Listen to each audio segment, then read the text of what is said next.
مراد سعید صاحب کے متعلق وزارت داخلہ نے ایک پریس ریلیز جاری کی۔ شاہ محمود قریشی صاحب جو ہیں وہ کس مشن پر ہیں؟ عمران خان صاحب کدھر ہیں؟ اڈیالہ جیل میں، جی ایچ کیو میں، یا انہیں کہیں اور رکھا گیا ہے؟ کہا جا رہا ہے کہ جی پاکستان میں جینوسائیڈ ہو رہا ہے، جینوسائیڈ یعنی نسل کشی ہو رہی ہے۔ شاہ محمود قریشی اگر موقع مانگ رہے ہیں تو ان کو موقع ملنا چاہیے۔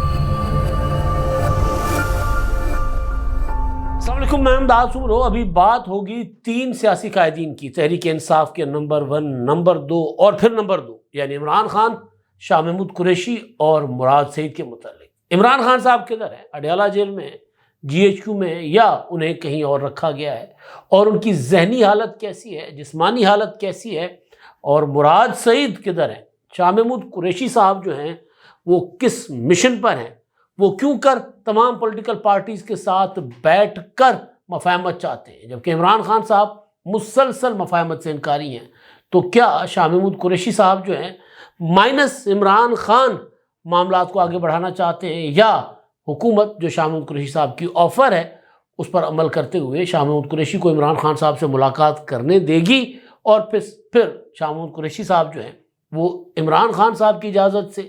یا پھر اپنی خواہش کے مطابق جو ان کے اوپر شکوک و شبہات ہیں ان کے مطابق تحریک انصاف کو ٹیک اوور کر کے معاملات آگے لے کر جائیں گے؟ ان سارے معاملات پر بات کریں گے،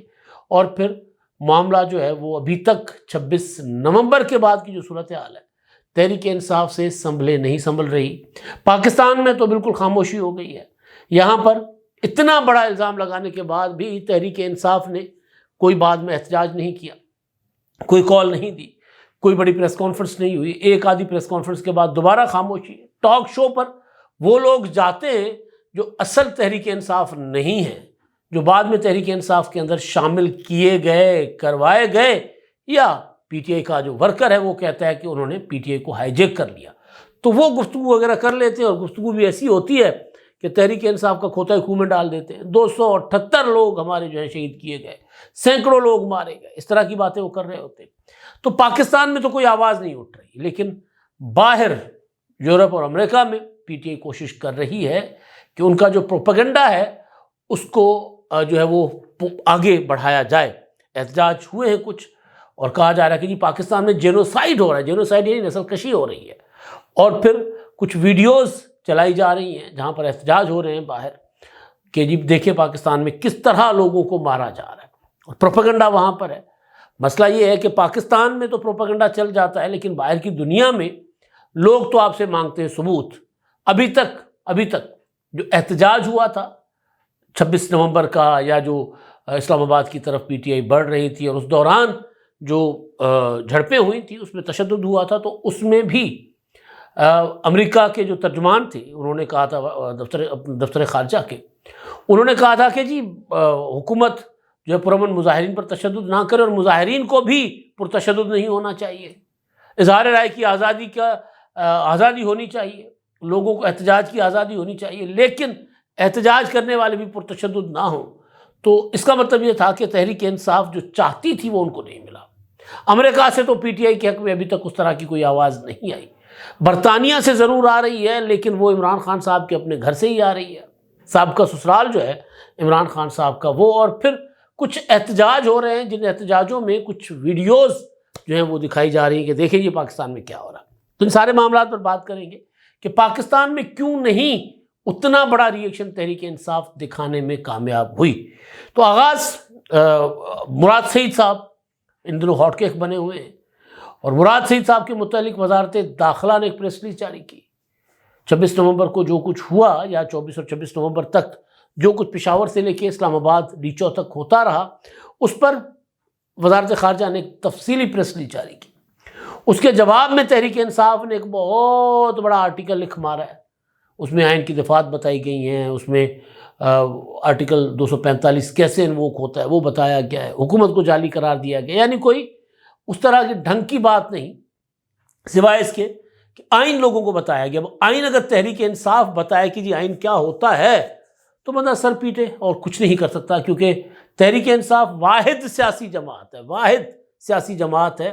جس نے آئین توڑا، جس کے وزیر اعظم نے، جس کے ڈپٹی اسپیکر نے اور جس کے صدر نے مل کر پاکستان کا آئین توڑا، اور سپریم کورٹ کا فیصلہ موجود ہے کہ انہوں نے آئین توڑا تھا۔ میں بات کر رہا ہوں 3 اپریل 2022 کی، جب تحریک عدم اعتماد پیش کی گئی تھی اور تحریک عدم اعتماد ثابت ہو چکی تھی کہ عمران خان میجورٹی کھو چکے ہوئے ہیں، مگر پھر میرے دوست فواد چودھری صاحب کھڑے ہو گئے بطور وزیر قانون، انہوں نے ڈپٹی اسپیکر قاسم سوری سے رولنگ لی کہ جی بتائیں کہ کوئی بیرونی سازش کے تحت ہونے والی تحریک عدم اعتماد پیش کی جا سکتی ہے یا نہیں کی جا سکتی، تو انہوں نے کہا کہ جی مسترد کرتا ہوں، یہ کہہ کر اور چلے گئے، اور اگلے 2 منٹ کے اندر اسمبلی توڑ دی گئی تھی۔ ایک تو تحریک عدم اعتماد کو روکا نہیں جا سکتا تھا، ثابت ہو چکی تھی۔ جب تحریک عدم اعتماد ثابت ہو گئی تو عمران خان وزیر اعظم نہیں تھے، لیکن انہوں نے اسمبلی توڑنے کی ایڈوائس صدر کو بھیج دی اور صدر نے اسمبلی توڑ دی، تو ان تینوں نے مل کر آئین توڑا تھا، اور سپریم کورٹ آف پاکستان نے 7 اپریل کے فیصلے میں کہا کہ آئین ٹوٹا ہے۔ تو اس میں وہ جماعت جو ہے وہ یہ کہہ رہی ہے کہ جی آئین کیا ہوتا ہے، اور وہ آئین کا درس دے رہی ہے، تو پھر بندہ مطلب رونے کا مقام ہے، ماتم کرنے کا مقام ہے۔ تو بہرحال بعد میں کر رہا تھا مراد سعید صاحب کے لیے ایک بار عمران خان صاحب سے پوچھا گیا تھا، جب عمران خان صاحب گرفتار نہیں ہوئے تھے اور روزانہ زمان پارک میں ولاگ کیا کرتے تھے اور انٹرویوز دیا کرتے تھے، پوڈ کاسٹ کیا کرتے تھے، ان سے سوال ہوا تھا کہ آپ کے بعد آپ کی پارٹی کی کمان کون سنبھالے گا؟ تو انہوں نے کہا کہ ظاہر ہے میرے وائس چیئرمین شاہ محمود قریشی صاحب ہیں، وہ سنبھالیں گے۔ تو پھر سوال ہوا کہ نہیں، آپ کے بعد آپ کی پارٹی کا لیڈر آپ کس کو دیکھتے ہیں؟ تو انہوں نے کہا تھا مراد سعید کو۔ تو آپ دیکھیں کہ پی ٹی آئی کی پوری لیڈرشپ جو ہے وہ گرفتار ہوتی رہی ہے، رہا بھی ہوتی رہی ہے۔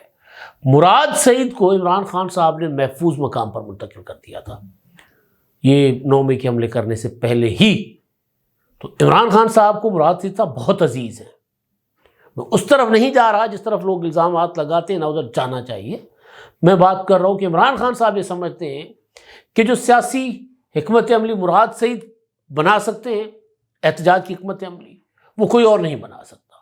اس لیے 9 مئی کی جو پلاننگ تھی، ایگزیکیوٹ بھی مراد سعید نے کروائی تھی اور بنائی بھی مراد سعید نے تھی، اور باقی ظاہر ہے اس میں عمران خان صاحب بھی تھے اور باقی سب تھے۔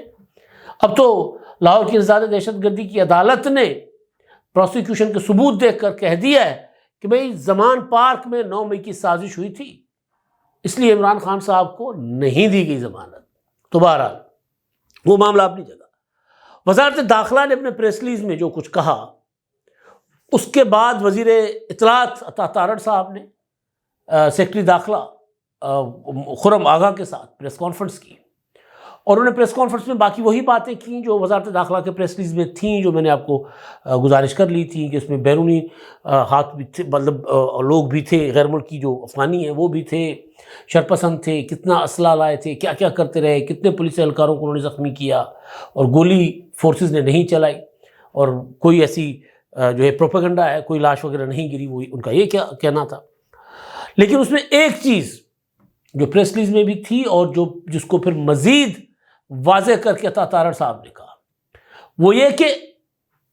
مراد سعید جو ہے وہ نہ صرف 24 سے لے کے 26 تک اس جلوس میں شامل تھے، 26 نومبر تک، بلکہ وہ جو اپنے ساتھ جتھے لائے تھے، مسلح جتھے، حملہ آور ہو رہے تھے فورسز پر، اور پھر وہ بشرا بی بی کے ساتھ تھے۔ کچھ انفارمیشن یہ بھی ہے کہ بشرا بی بی کے کنٹینر پر تھے، ان کے ساتھ رہے وہ۔ کچھ انفارمیشن یہ ہے کہ علی امین گنڈا پور کے ساتھ رہے، یہ تینوں ساتھ تھے۔ تو بہرحال، اور پھر وہ یہ کہہ رہے ہیں کہ پھر مراد سعید یہاں سے فرار ہو کر واپس سی ایم ہاؤس پشاور چلے گئے، اور وہ سی ایم ہاؤس پشاور میں ہی روپوش ہیں۔ عطا تارڑ صاحب کہہ رہے تھے کہ جی مراد سعید کو ہم گرفتار کرنے کے لیے اچھا نہیں لگتا کہ ایک صوبے کے وزیر اعلیٰ ہاؤس کے اوپر ہم کوئی چھاپا مارے، تو اچھا نہیں لگتا، لیکن مراد سعید موسٹ وانٹیڈ ہے اس سارے سینیریو میں۔ ارشد شریف کا قتل کا معاملہ ہو یا 9 مئی کے معاملات ہو، یا ابھی بھی مراد سعید کے پچھلے جو دیکھ لے ٹویٹس، تو اس میں وہ صف بندیاں کروا رہے ہیں مسلسل۔ اور ابھی بھی جو ریاست کا نیریٹو ہے، جو ریاست کا الزام ہے، وہ یہ ہے کہ مراد سعید مسلح لوگوں کو لائے تھے۔ تو اگر ایک شخص اسلام آباد پر حملہ کرنے آتا ہے اور وزیر اعلیٰ اس میں چھپ جاتا ہے، تو اس کو گرفتار کرنے کا کوئی نہ کوئی تو بندوبست ہوگا۔ اور ایک اور چیز جو میں حیران ہوں کہ اگر مراد سعید صاحب جو ہیں گزشتہ 2-2.5 سال سے لاپتہ ہیں، مطلب مفرور ہیں، ٹویٹر چلا رہے ہیں، سارا کچھ کر رہے ہیں، لیکن مفرور ہیں، اور اب جا کر ہماری حکومت بتا رہی ہے، وزیر اطلاعات صاحب بتا رہے ہیں، وزارت داخلہ بتا رہی ہے کہ وہ نہ صرف جلوس میں تھے مراد سعید صاحب، بلکہ وزیر اعلیٰ ہاؤس کے پی کے میں پشاور میں مفرور ہیں، وہاں چھپے ہوئے ہیں، وہاں پر انڈر گراؤنڈ ہیں۔ تو وزیر اعلیٰ ہاؤس کیا وہاں پر ہماری انٹیلیجنس ایجنسیوں کی اس طرح رسائی نہیں ہوتی؟ بال کا کھال اتارتی ہیں ہماری تو ایجنسیز. تو کیسے مراد سعید صاحب وہاں چھپے رہے؟ کیوں پتہ نہیں لگا؟ یا پھر مراد سعید صاحب کو جان کے کسی وجہ سے چھپایا گیا؟ کچھ نہیں کہا جا سکتا. بہرحال ایک تو یہ معاملہ مراد سعید صاحب کا، اور میں نے بتا دیا کہ مراد سعید صاحب جو ہیں وہ عمران خان صاحب کے نمبر 2. اب عمران خان صاحب کے متعلق جو باتیں ہیں، پھر عمران خان صاحب کے دوسرے نمبر 2 جو کچھ کر رہے ہیں میں اس پر آتا ہوں. اب عمران خان صاحب کے متعلق جو باتیں قاسم سوری نے ٹویٹ کر دیا، ہمارے دوست عمران ریاض صاحب نے ایک ویلاگ پھڑکا دیا کہ جی آج پھر انہوں نے کہا کہ جی نہیں ابھی منتقل نہیں ہوئے، لیکن انہوں نے کہا کہ جی عمران خان کو اڈیالہ سے کہیں اور منتقل کرنے کا فیصلہ ہو گیا ہوا ہے، فوج لے جائے گی عمران خان کو. اور اس پر پھر قاسم سوری صاحب نے ٹویٹ کر دیا کہ جو ان کو پتہ چل گیا ہے کہ وہ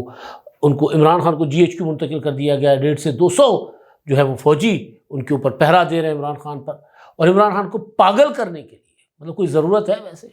کہہ رہے ہیں عمران خان کو پاگل کرنے کے لیے اپنا ایک ایسی زہریلی گیس چھوڑی جا رہی ہے، کیمیکل چھوڑا جا رہا ہے جس سے عمران خان کے ذہن پر اثر پڑے گا، اور پھر کہا جائے گا کہ عمران خان کا ذہنی توازن جو ہے وہ ختم ہو گیا ہوا ہے. کوئی بھی پولیٹیکل لیڈر جس کو اتنی زیادہ مقبولیت ملتی ہو اور جس کو اتنا زیادہ ووٹ ملتا ہو، وہ کبھی بھی اتنی بڑی کامیابی کے بعد اتنی بڑی ہٹ درمی کا مظاہرہ نہیں کرتے. تو عمران خان صاحب کی ذہنی حالت کبھی بھی ٹھیک نہیں رہی. معذرت کے ساتھ ہمارے جو کرکٹ کور کرنے والے دوست ہیں، سینئر رپورٹرز ہیں، ان سے جب بھی بات ہو تو وہ لفظ استعمال کرتے مانی مینٹل، یعنی جب وہ کرکٹ ٹیم کے کپتان تھے تب بھی ان کو میٹر کہا جاتا تھا کہ وہ ذہنی طور پر وہ ہٹ درم تھے اور عجیب و غریب قسم کے فیصلے کرتے تھے. ٹھیک ہے، نصیب تھے، کامیابیاں ملی، اس میں کوئی شک نہیں ہے. کرکٹ کے سب سے بڑا نام ہے دنیا کا، سب سے بڑا نام نہ صحیح لیکن چند بڑے ناموں میں سے ایک نام ہے عمران خان صاحب. کامیابی ملی، وزیر اعظم بنے، جیسے بھی بنے.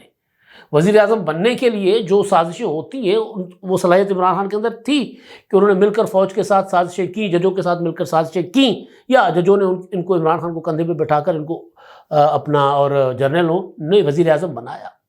کچھ ان کے اندر تھا. لیکن بعد کے جو فیصلے جو عمران خان صاحب نے تنہا کیے وہ کوئی بھی صحیح دماغ کا آدمی نہیں کر سکتا. تو لہٰذا یہ کہ ان کو اپنا ایسے کیمیکل چھوڑے جا رہے ہیں تاکہ ان کا ذہنی توازن بگڑ جائے، تو ذہنی توازن ٹھیک نہیں ہے عمران خان صاحب کا، یہ ماننا پڑے گا. وہ جس طرح کی چیزیں کرتے ہیں، جس طرح وہ آئسولیشن میں چلے گئے، اتنی مقبولیت کے باوجود وہ ایسے ایسے فیصلے کر رہے ہیں کہ ان کے جتنی کامیابیاں وہ سمیٹتے ہیں وہ خود ہی لات مار کے، سندھی میں کہتے ہیں ڈھینگو ڈھیری، وہ پوری ٹھیری ٹا دیتا ہے، پوری کی پوری. تو یہ عمران خان صاحب کا معاملہ ہے. تو بہرحال تو کہا گیا کہ جی عمران خان صاحب کی طبیعت خراب ہے، ان کو کھانے میں زہر دیا جا رہا ہے. عمران ریاض نے کہا سارا کچھ. تو جیل حکام کی طرف سے کچھ چیزیں سامنے آئی ہیں، سورسز سے، ظاہر سورسز سے ہی آتی ہیں. انہوں نے کہا کہ ایک تو عمران خان صاحب اڈیالہ میں ہیں، دوسرا ان کی صحت بالکل ٹھیک ہے، BP ان کا نارمل ہے، بلڈ پریشر اور سارا کچھ ان کا اوکے ہے، ان کو کہیں ادھر ادھر منتقل نہیں کیا گیا. میں نے کل بھی کہا تھا کہ پروپیگنڈا جو کیا جاتا ہے یہ صرف اس لیے کیا جاتا ہے کہ کسی طرح عمران خان صاحب سے ملاقات کروائی جائے، اور ملاقات ہونے کے بعد پھر اگلے احتجاج کی کوئی حکمت عملی جو ہے وہ اختیار کی جائے، عمران خان صاحب سے اجازت لی جائے، یا یہ کہ جی مذاکرات کرے، حکمت عملی بدلے، یا پھر یہی ہٹ درمی کے ساتھ ایک اور اسلام آباد پر حملہ کرنا ہے تو اس طرف جائیں. تو یہ چیزیں جو ہیں وہ اپنا سامنے آ رہی ہیں کہ عمران خان صاحب اسی سیل میں ہیں جس سیل میں ان کو رکھا گیا تھا. ٹھیک ہیں، ہاں ملاقاتیں نہیں ہیں، ظاہر قید تنہائی میں ہیں، ملاقاتیں نہیں ہیں. اب وہاں پر سختی اتنی ہے کہ جو وہاں ان کے اوپر مامور جو جیل کا اسٹاف ہوتا ہے ان کو بھی کہا جاتا ہے کہ زیادہ بات نہیں کرنی، کام کی بات کرنی ہے، کھانا پہنچانا ہے یا کوئی اور ان کی ضرورت کی چیزوں مانگتے ہیں وہ دیں اور وہاں سے دفع ہو جائیں، سائڈ پہ ہو جائیں. مجھے کسی قسم کی کوئی بات نہیں کرنی کیونکہ خدشہ ہوتا ہے، شک ہوتا ہے، کیونکہ میسیجنگ ہوتی ہے اسی طرح باہر. اچھا جی، اب جو عمران خان کے دوسرے نمبر 2 یا پہلے نمبر 2 ہیں شاہ محمود قریشی صاحب،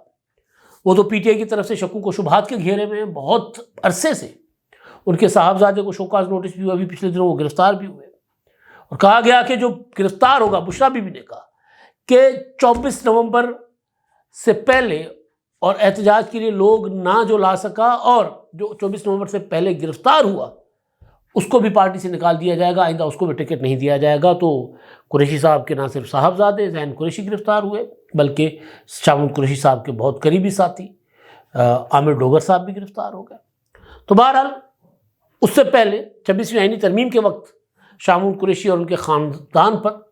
طرح طرح کے پی ٹی آئی کے اندر سے الزامات لگائے جاتے رہے۔ اب ہوا یہ ہے کہ کل شاہ محمود قریشی صاحب جب اپنا انسداد دہشت گردی کی عدالت میں پیش کیے گئے تھے تو وہاں انہوں نے صحافیوں کے ساتھ گفتگو کی تھی۔ اس پر میں نے کل اپنا یا آج صبح کے ولاگ میں نے ہلکا پھلکا ٹچ دیا تھا، لیکن میں نے ڈیٹیل میں نے سوچا تھا کہ بعد میں بات کروں گا۔ وجہ یہ ہے کہ وہ بڑی امپورٹنٹ چیز جو شاہ محمود قریشی صاحب نے کی تھی، ایک انہوں نے یہ کہا تھا کہ جی مجھے عمران خان سے ملاقات کی اجازت دلوائی جائے۔ تو اس پر میں نے کہا تھا کہ وہ عمران خان صاحب سے مل کے ان کو کہیں گے یار عقل کو نو مار پئی کی تو سٹایا گیا کی ہوا تینوں، اس طرح نہ کرو، جو کچھ کر رہے ہو تباہ و برباد کر دیا، سب اندر پڑے ہوئے جیلوں میں۔ تب جو شاہ محمود قریشی صاحب نے جو گفتگو کی ہے اس میں وہ یہ کہہ رہے ہیں کہ جی ہمیں ان ساری صورتحال سے نکلنے کے لیے قومی مفاہمت کی طرف بڑھنا ہوگا، قومی مفاہمت کی طرف۔ یہ وہی شاہ محمود قریشی ہیں جب وزیر خارجہ تھے اور پارلیمنٹ کے فلور پر کھڑے ہو کے مراد سعید سے بھی زیادہ میں کیا الفاظ استعمال کروں، مراد سعید سے بھی زیادہ نچلے لیول پر جا کر قریشی صاحب جو ہے چور چور کے نعرے بھی لگاتے تھے، زرداری صاحب کا ٹھٹھا اڑاتے تھے، یوسف رضا گیلانی پر حملے کرتے تھے، بلاول بھٹو پر حملے کرتے تھے کہ بلاول جب تم اتنا سا تھا میں تمہیں تب سے جانتا ہوں۔ تو بلاول نے کہا تھا جواب میں عمران خان کو کہ بھائی یہ جو اپنا معزز ممبر ملتان ہیں عمران خان صاحب ان سے خبردار رہیں، جب یہ ہمارے ساتھ تھا پیپلز پارٹی میں تھا تب بھی یہ سازشیں کرتا تھا، اور میں جب اتنا سا تھا تب سے اس کو جانتا ہوں کہ سازشیں کرتا ہے۔ تو وہ والے شاہ محمود قریشی صاحب جو ایک بہت آگے تک چلے جاتے تھے اپنا اسٹیچر دیکھے بغیر،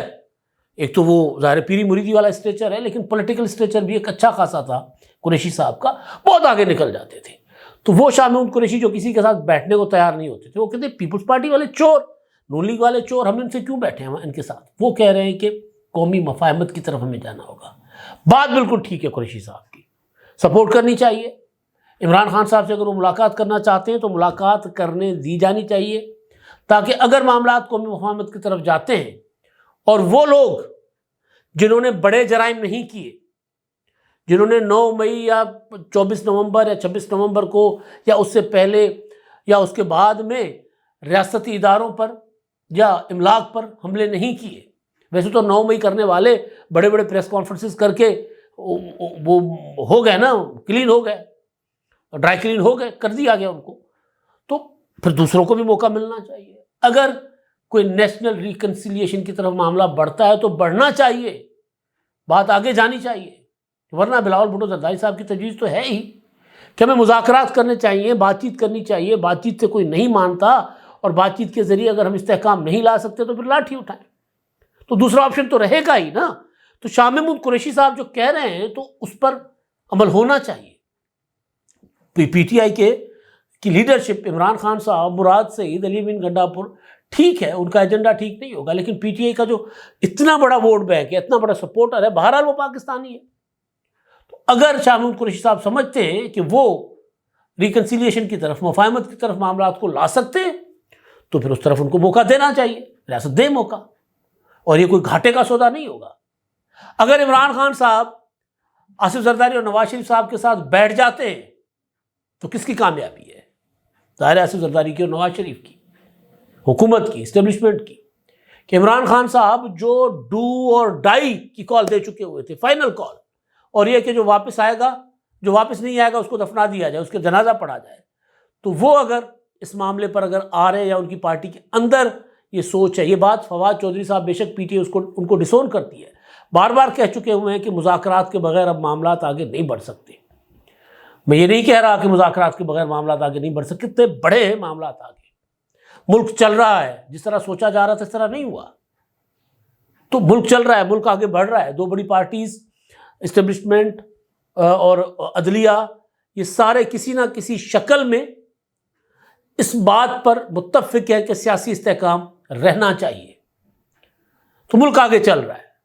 لیکن اگر تحریک انصاف کو یہ احساس ہو کہ جی ہمیں بھی سسٹم کا حصہ بن کے، بے شک اپوزیشن لیکن آئین اور سیاست اور جمہوریت کے دائرے کے اندر رہ کر سیاست کرنی چاہیے اور ہم اس کے لیے تیار ہیں، تو پھر ان کو انگیج کرنا چاہیے، پھر ادھر سے ہٹ درمی نہیں ہونی چاہیے۔ شاہ محمود قریشی اگر موقع مانگ رہے ہیں تو ان کو موقع ملنا چاہیے۔ اب میں اگلے ولاگ میں، کل صبح کے ولاگ میں، بشریٰ بی بی کے خلاف اتنا بڑا پروپیگنڈا کیوں شروع ہو چکا ہوا ہے، اس کے پیچھے ریزنز کیا ہیں، وہ آپ کو بتاؤں گا۔ اب تک کے لیے اتنا ہی، اللہ حافظ۔